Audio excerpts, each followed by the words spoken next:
Hey folks, it's been a while since I made the last video.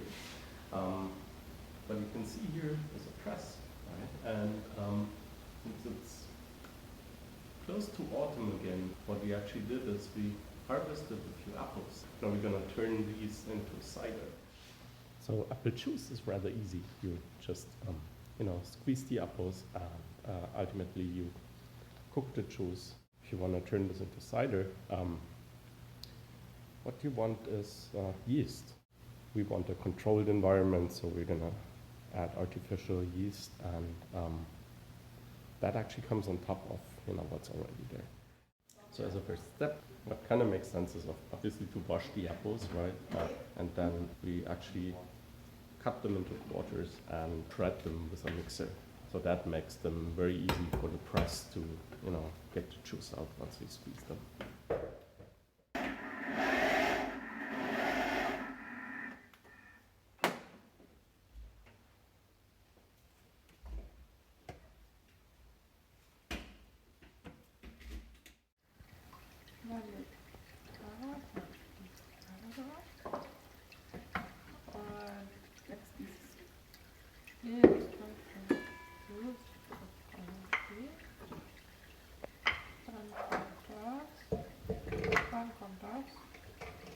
Dann kommt das. Und das, genau. Das ist erstaunlich schwer. Ja.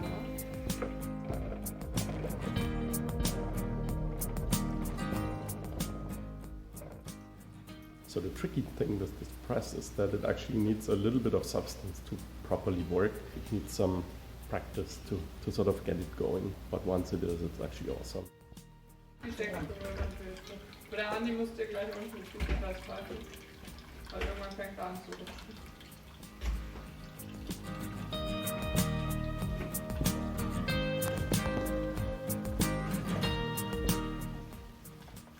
And as soon as it has tasty juice, it's time to add it to the fermenting tank.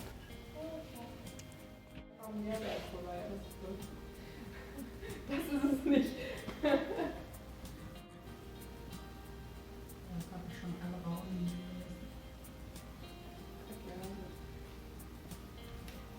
Finally, we add the yeast and a little bit of sugar, and then we just let the tank sit there. That's a special kind of bottle. It's actually sealed to the outside. Temperature should be below 21 degrees Celsius.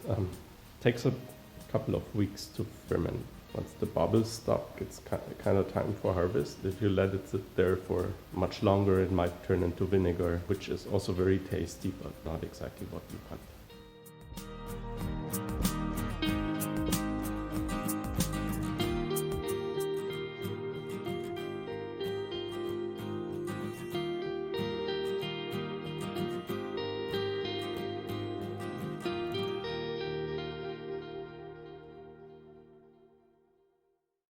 So I hope you enjoyed this little video, first one after a while, and there's going to be a second part, which is going to be mostly us drinking the cider, hopefully.